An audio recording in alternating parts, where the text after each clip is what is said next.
اللہ تک پہنچنے کا جو پہلا زینہ ہے، پہلی سیڑھی ہے، اس کو نماز کہتے ہیں. جو نماز نہیں پڑھے گا وہ کبھی اللہ تک نہیں پہنچ سکتا. وہ جھوٹ بولتا ہے. جو نمازی نہیں ہے وہ کبھی اللہ والا ہو ہی نہیں سکتا. پورے قرآن میں اللہ نے پورے قرآن میں 700 مرتبہ اللہ نے نماز کا حکم دیا. اتنی کثرت سے اللہ نے کسی عبادت کا حکم نہیں دیا. ایک پوری کتاب میں اللہ نے اپنی پوری کتاب میں 700 مرتبہ فرمایا نماز قائم کرو. نماز کے فوائد، جو نماز پڑھے گا صحت مند رہے گا، تندرست رہے گا، توانا رہے گا، تقدیر سنورے گی. آپ کی بچیوں کو رشتے نہیں آتے، نماز کے بعد دعا کر کے دیکھیں. اللہ کا وعدہ ہے فَإِذَا فَرَغْتَ فَانْصَبْ وَإِلَىٰ رَبِّكَ فَارْغَب. جب تم نماز سے فارغ ہو جاؤ تو دعا میں محنت کرو. کیا ملے گا؟ دعا میں نماز کے بعد محنت کرو تو کیا ملے گا؟ اللہ نے پہلے بیان فرما دیا. اللہ پاک ارشاد فرماتا ہے اِنَّ مَعَ الْعُسْرِ يُسْرًا، کہ بے شک ہر مصیبت کے بعد دوہری آسانی پیدا کریں گے. کب پیدا کریں گے؟ مصیبت کے بعد راحت کب پیدا کریں گے؟ فَإِذَا فَرَغْتَ فَانْصَبْ وَإِلَىٰ رَبِّكَ فَارْغَب.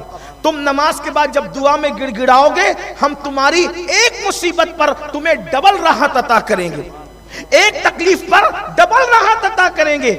آپ کو حیرت ہوگی، ہم ٹینشن میں آتے ہیں تو ہوٹلوں پہ آ کے بیٹھتے ہیں، ہم ٹینشن میں آتے ہیں پارکوں میں جاتے ہیں، ہم ٹینشن میں آتے ہیں تو موبائل لے کے بیٹھتے ہیں، ٹینشن میں آتے ہیں تو کسی سے جھگڑا کرتے ہیں، مغزماری کرتے ہیں. اللہ کے رسول علیہ السلام جب بے چین ہوتے تھے تو کیا کرتے تھے؟ جب حضور علیہ السلام پر کوئی تکلیف آتی تھی تو کیا کرتے تھے؟ اللہ کے رسول جب بے چین اور بے قرار ہوتے تھے، وہ نبی جو ہر بے چین دل کا چین، ہر بے قرار دل کا قرار، ہر بے اطمینان کو اطمینان عطا کرنے والی ذات ہے، جس کی تسکی سے روتے ہوئے ہنس پڑے. جب اس رسول کو بے قراری ہوتی تو کہتے ارحنا یا بلال، اے بلال میری بے قراری کو دور کیجئے، مجھے راحت پہنچائیے. بلال کہتے حضور کیسے راحت پہنچاؤ؟ فرماتے اذان دو، ہم نماز پڑھیں گے، اپنے دل کو سکون عطا کریں گے. حضور نماز فرماتے نماز میری آنکھوں کی ٹھنڈک ہے. اب اپنی گفتگو کو سمیٹتے ہوئے ایک حدیث پڑھتا ہوں، ایک ہی حدیث پڑھتا ہوں، تھوڑی لمبی حدیث ہے. نماز پڑھنے سے اللہ ملے، نماز پڑھنے سے جنت ملے، نماز پڑھنے سے ہر نعمت ملے. نہیں پڑھو گے کیا ہوگا؟ مصیبت میں رہو گے، پریشان رہو گے. 95% لوگ نماز نہیں پڑھتے. دیکھو میں آپ کو اچھا مشورہ دے رہا ہوں. آپ کے یہاں برکت نہیں ہے، میں کسی اور کو نہیں کہہ رہا ہوں، اپنے آپ کو کہہ رہا ہوں. آپ میرے پاس آؤ گے اور مجھ سے کہو گے کہ تعویذ دے دو. میں کسی کو نہیں، کسی کو میں کیوں کہوں؟ میں تو گنہگار آدمی ہوں، میں کسی پہ تنقید کیوں کروں؟ لیکن اگر آپ میرے پاس آؤ گے حضرت تعویذ دو، سید تعویذ دو.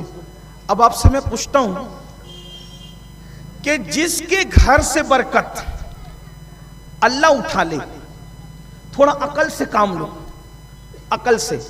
جس کے گھر سے برکت اللہ اٹھا لے تو ہے کسی کی تعویذ میں اتنی طاقت کہ اللہ کی اٹھائی ہوئی برکت کا مقابلہ کر سکے؟ بھائی کوئی بھی ہو، یہ تو بہت حقیر آدمی ہے جو آپ کے سامنے بیٹھا ہے. کوئی ولی ہو، کتب ہو، ابدال ہو، سب اللہ کے بندے ہیں اور اللہ رب العزت کی مرضی پر سب راضی ہیں. ولی کو ماننے کا یہ مطلب نہیں کہ ہم اہل سنت یہ کہتے ہیں کہ اللہ جو نہیں چاہتا ولی چاہتا ہے. استغفر اللہ، ایسا کبھی نہیں ہو سکتا. ولی اللہ کی مرضی کے خلاف کبھی نہیں جاتا. تو جب اللہ برکت اٹھا لے، اللہ اٹھا لے، ہے کسی میں طاقت برکت لانے کی؟ پاگل ہوئے ہو؟ نماز نہیں پڑھ رہے ہو، اللہ نے برکت اٹھائی، اب تعویذ والوں کے پیچھے پھرتے ہو، تعویذ دو، بندش کرو، یہ کرو، وہ کرو. میرے بھائی نمازی آدمی بھی تمہارے گھر میں برکت نہیں لا سکتا، نمازی آدمی کا تعویذ بھی برکت نہیں لا سکتا، کیونکہ آپ نے نماز چھوڑی اور اللہ نے کہا کہ بے نمازی کے گھر سے میں برکت اٹھا لوں گا. اٹھا لوں گا تو اٹھا لوں گا، وہ اللہ ہے، وہ مالک ہے، مختار ہے، وہ اٹھا لیا اس نے. اب کون برکت لا سکے گا؟ کوئی نہیں لا سکے. مشہور بات ہے، سچی بات، سچ بات بری لگے تو آپ کو بری لگتی رہے. اور بری لگے تو معاف کرے, نہیں معاف کر سکتے تو بری لگتی رہے. میرے بھائی غوث پاک بھی غوث اعظم, جن کو ہم غوث اعظم مانتے ہیں سنی لوگ, اہل سنت, اہل اسلام, عاشقان رسول غوث اعظم, ان کے پاس ایک آدمی آیا, کہا حضرت میرے گھر میں برکت نہیں, کوئی تعویذ دو. غوث پاک نے اس کو تعویذ نہیں دیا. غوث پاک نے فرمایا بیٹا اپنے گھر کے دروازے پہ پردہ لٹکا دو. تعویذ نہیں دیا, کیونکہ غوث پاک جانتے ہیں اللہ اٹھا لے تو کوئی نہیں لا سکتا. اور غوث پاک سے بڑا ان کے دور میں توحید کا اعلان کرنے والا کون تھا؟ یہ ہم لوگوں پہ الزام ہے کہ ہم اللہ کے مقابلے میں ولیوں کو کھڑا کرتے ہیں. کیسے کھڑا کریں گے بھائیوں؟ بادشاہ کے مقابلے میں رعایا کیسے کھڑی ہو سکتی ہے؟ اللہ بادشاہوں کا بادشاہ ہے. جو ہم لوگوں کے بارے میں کہتے ہیں کہ ہم ولیوں کو اللہ کے مقابلے میں, اللہ کے مقابلے میں جو کسی کو بھی کھڑا کرے وہ کافر ہے. اللہ سے مقابلہ ہو ہی نہیں سکتا. لا رد لہ ولا مد لہ ولا مثل لہ ولا مثال لہ ولا جوا. اللہ کی کوئی مثل نہیں ہے, اس کی کوئی ضد نہیں ہے, اس کا کوئی مقابل نہیں ہے. ہمارا عقیدہ ہے ہر اللہ کا ولی اللہ کا بندہ ہے, اور ولی سے جو بھی فائدہ پہنچتا ہے وہ اللہ کی مرضی سے پہنچتا ہے. ولی بیٹا دے, ولی اولاد دے, ولی رزق کے لیے دعا کرے, یہ سب اللہ کی مرضی سے ہوتا ہے. اس کو ایک بات سمجھ لے صرف, چلے میں اس کو آسانی سے سمجھاتا ہوں. دیکھیے تو جب اللہ ہی سب کرتا ہے تو پھر اس کو ولی اللہ کی طرف کیوں منسوب کرتے ہیں ہم لوگ؟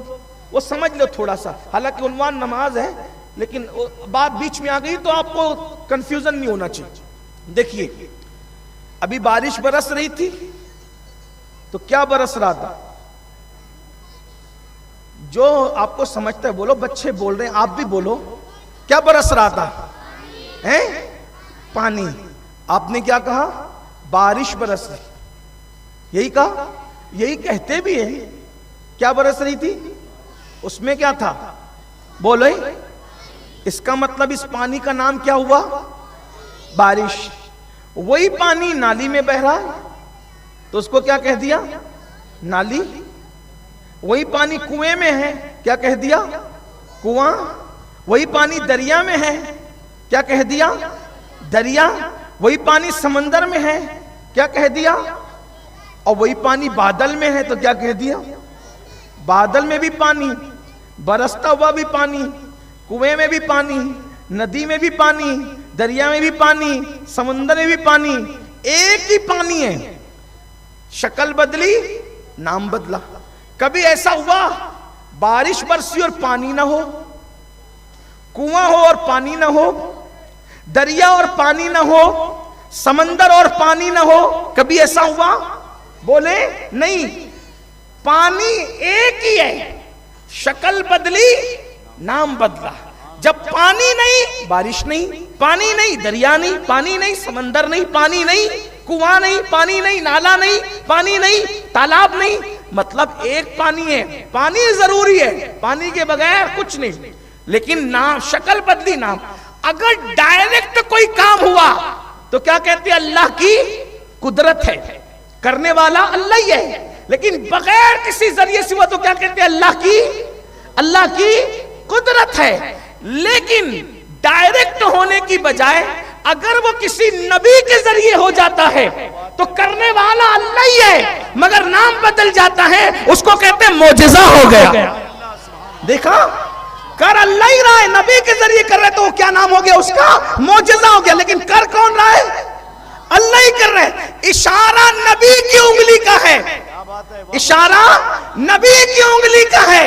اور علی مرتضیٰ کے لیے سورج آ رہا ہے تو کیا کہتے ہیں؟ نبی کا معجزہ ہو گیا. پلٹایا کس نے؟ اللہ نے. اشارہ کس کا؟ نبی کا. پلٹانے والی ذات کس کی؟ اللہ کی. کیا کہا؟ معجزہ. اب اگر وہی کام ولی سے ہو, کرنے والا اللہ ہی ہے, لیکن ولی سے ہوا تو کیا نام ہو گیا؟ کرامت ہو گئی. اب اس کو سمجھ لیں. بیٹا ڈائریکٹ مل گیا تو کہا اللہ نے دیا, قدرت ہے اس کی. نبی کی دعا سے ملا تو کہا نبی کا معجزہ. ولی کی دعا سے ملا تو ولی کی کرامت. بات سمجھے؟ دیا کس نے؟ اللہ ہی نے.